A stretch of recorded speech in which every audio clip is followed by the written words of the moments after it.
everybody, this is Doll Dazzler and welcome to my channel. In today's video I'm going to be sharing with you guys a couple of little paper cutting techniques that I use when I'm making like greeting cards or just little thank you cards. So I have two different kinds of paper cutting machines that I do use. I have this one here that I'm going to be showing you. This is the Cricut Cuttle bug. And then I also do have the Silhouette Cameo. The Silhouette Cameo is definitely, it's a very cool machine. I do have to use it with my computer, and it does larger spaces. That's the advantage over using this little Cuttle bug, is that you can get cuts on a much larger surface. You can do larger types of like cutouts. So for those bigger projects, it's really a good thing to use. But this one is actually really cool. It's very handy, mobile. It is a little bit on the heavy side, but I do like it. I think it's very cool, and it runs. It can emboss and also cut dies. So I'm going to show you a little bit. I have some examples that are already set out. I had cut this out here. This is using the die off of this Cricut, the Cuttle bug. And I'd also cut these little square pieces too. And for some reason, I don't know what I did with them, but anyway, so you can use this leftover piece. You can use it on the card itself, or you can use it for a template for something else, or for, you know, if you want to use this for inking. You can do a lot of different things with the leftover cut paper. And then this, of course, you know, this is really cool if you want to do three-dimensional. And so I had made one of those, and then you can kind of fold it up and make it into a three-dimensional flower to stick on a card. You can also too make like 2 or 3 of these. They have different sizes of these, and let me show you. So with that, there's a size, there's like little, you can go small, medium, large, so you can get those flowers to sit inside of one another, which is really a cool thing. And I'm going to show you a little bit of how this Cuttle bug, the Cricut, works. This is the embossing side of that Cricut, and so I ran it through the embosser, and then I took some silver inking over the top of it. So this is a really cool thing that you can add to the face of a card. Very easy to do the embossing, and then you can add things on top of that to do that three-dimensional look. So, you know, with like the flower, if you wanted the flowers to be three-dimensional on there, you can add like little rhinestones or something in there to even dress it up more. You can add ribbons underneath there. So that's how the embossing looks, and I'm going to show you that as well. And this is just a very simple, it's not very pricey now because they have the more industrial size. People like the larger sizes, I think, because you can get larger cuts. And I have not been able to do any embossing with mine because it does just cut. So this is really excellent for embossing. But I am still looking for to be able to emboss on a larger surface, and so if anybody out there knows how to do an embossing without having to use such, I mean, this really is, it makes you have to use kind of that size of paper. And it's unfortunate, but a lot of cards are that size, so I guess you don't really have to worry a lot about it. But for those large pieces of paper, like I write poetry as well, and I like to decorate my poetry page. And so finding something to be able to, I would love to be able to emboss it sometimes, and I haven't been able to figure that out yet. So if anybody has any ideas with that, please leave it in the comments. So first want to run a die through there, And I don't know if I still have enough room on this, but I'm going to give it a try. So with this Cuttle Bug, first thing that you want to do is, I use it on a surface that has kind of like, it's a sticky surface, kind of like a metally type surface, because these fold out. The doors fold out on it, and then it won't move. So it kind of like has this, you really have to put a lot of pressure on it to get it to move. So it's kind of stationary for you, so it doesn't move all around, because you're using a lot of pressure in order to use the die. So, and then it comes with these things to run through the machine to get it to cut or to emboss.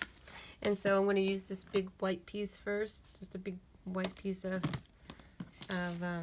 I don't know what that is exactly, but it's the base of it. And then the next piece would be the, this is like a little rubber mat that goes next.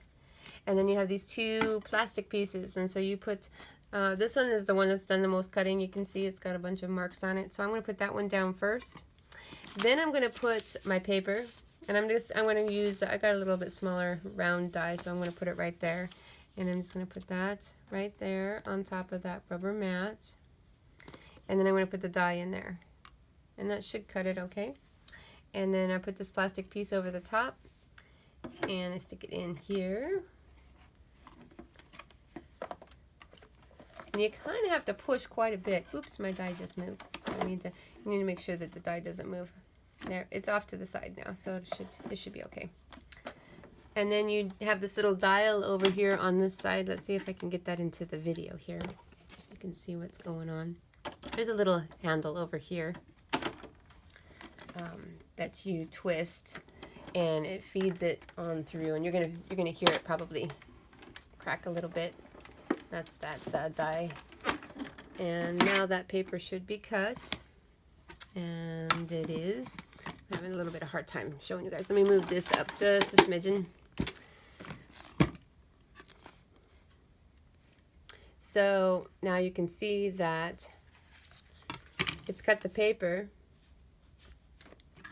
And then here's your little oval piece for whatever you want to use it for. So you have another piece on here. So, you know, this is great for scrapbooking too. So, you know, you could have your picture up in the corner, and you could have like a little caption inside of this. It's just a couple different ideas for that. So then the embossing side of this it's pretty cool. I do like the embosser a lot. I have used it when making cards. So put that die back in there.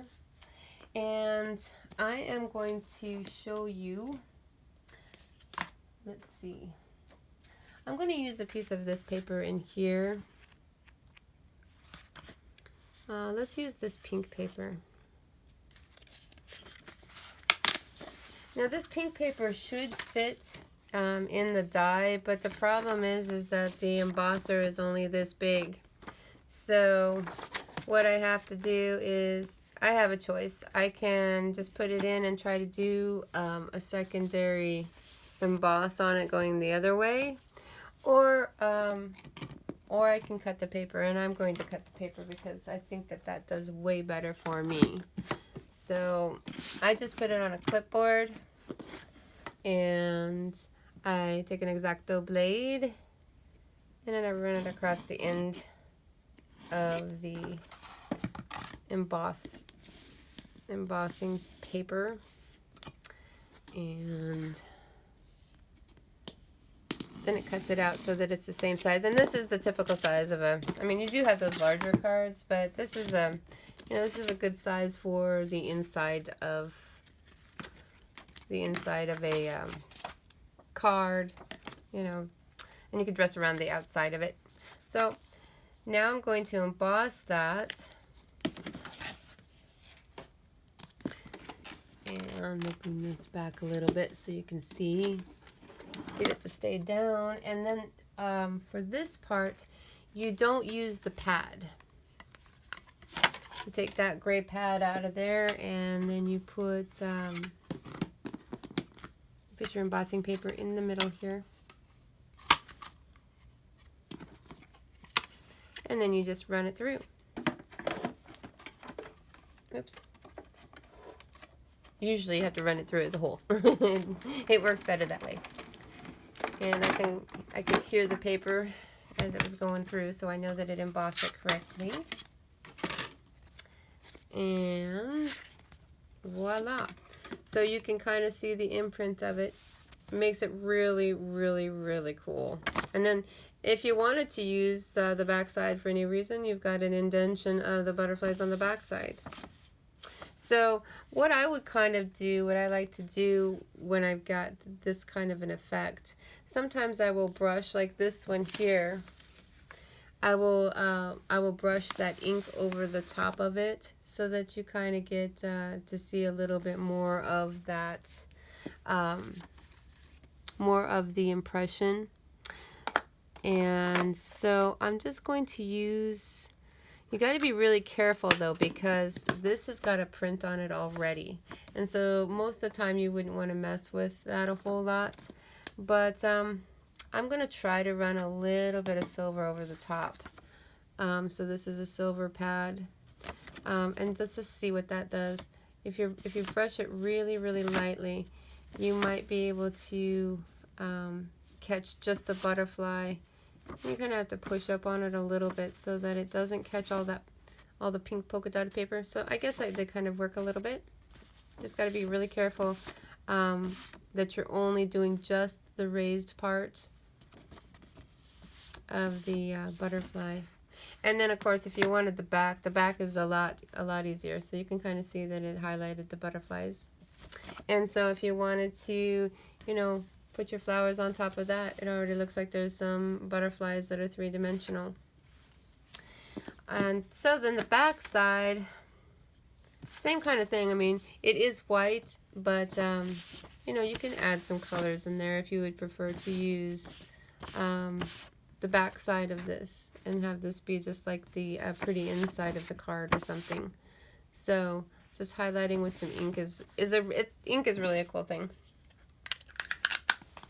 Then you can also too, over the top of that, you can actually do an inking. Let me get rid of this. So the doors just fold up on that, and then it's easy to pull away. So I'm going to utilize this because I think this is a good example for the inking now, because we've got embossing on there. I could add this little piece. Let's see. Add that little piece on there. This is just a little clipboard that I like to work on because it's a hard surface, so I can get the things that I want to stay in place a little bit better. Let's see if I can find. I've got so many different ink. Kind of want to find a bird or something like that. Let's see. Or a flower. We could do a flower. So, yeah, it's going to take me a minute. I should have probably already had one picked out. Well, here's like a perfume. This will be kind of cute. It's like a perfume bottle. So, let's set this off to the side. I try to keep my ink, I don't know what they're called, these little inkers. I try to keep them in as nice condition as possible because they're reusable. So I have this little thing here that you just stick it on there, and then so you stick the back on there just like that. And if it's clear, you can see through it so that you know where you're putting the the picture. So let's say I had glued this down and I just wanted to ink like the corner of it or something. So I'm going to use black ink on this because I think that will work better. I'm just going to see if I can grab that black ink a little bit. Now let's see. Let's use this one. It's a little bit better. So I'm just going to brush it on there, and then you can see your pattern coming out. brush it on there. There we go. And then I'm just going to put it right there. Now it kind of stuck to this page here, but normally, I mean, you would glue this down first. So it kind of looks like that. And see if I can get that up close so that you can see what that looks like. So you got your butterflies in the background and a perfume bottle. And then you'll want to clean off your inking pad, or whatever they call that. That's the inker. And then you can add like your flowers around it. So, and then maybe some ribbons or something. So these are just some little ideas for you. These inking, I don't know what they call these. They're like the reusable inkers. I don't know what they actually call this, but I got a lot of mine doing that. Going to the bookstore again, and they had the magazines that you know had card making and stuff, and sometimes they would have these in like a packet. But I know that you can buy them, and then the traditional style is, you know, the wood ones. And I always wait for Hobby Lobby to have these on sale, and then, you know, sometimes you can get 2 for 1, or in their clearance section you can get them for like 25 cents a piece. Sometimes they're not the greatest patterns, but you can mix patterns together. And so I've gotten a lot of different, like this one I got for $1, and it's a really cool dragon. So I wait for the sales to take place, and I get a lot of stuff that way. And then, so I think that's probably all that I have to show you with those 3 things. So you have the die cutter that can make 3-dimensional, and also too, just to show you how I did that. So this is that flower shape. This is the X-Acto blade. I just take, let's see if I can get this a little bit closer for you so that you guys can see what I'm doing here. So I would just take it almost to the center where they might almost meet with my X-Acto blade, and just cut out just a little bit all the way around so it frees the petals up. Or you can leave one that's full as the base to glue it onto. And that's how I did that. So then all of those petals are free moving, and you can close it up. You can stick it inside of here so that it's got 2 different colors of petals. You can sit one on top of the other, like one that's kind of free, and you can move the petals all around however you want it to stand up. You can also, with the colors that they have nowadays, of little Sharpies and colored pencil, you can also color these in. And so that's just another idea on top of this idea. If you like the black and white way that looks, it's a cool idea, but you can also color that in. So those are just some little techniques, little ideas that I use for making cards. If you guys like this video, please like and subscribe to my channel. If you guys have any ideas for me that you'd like to see in a video, knowing some of the things that I've got now. I think I did another video on painting flowers, brushstrokes that I use when painting flowers. If you guys want to have any good ideas for me to make another video, something you'd like to see with the ink, I've got tons of ink. If you guys want to see something, just let me know in the comments. And thank you guys so much for watching, and I will see you in my next video.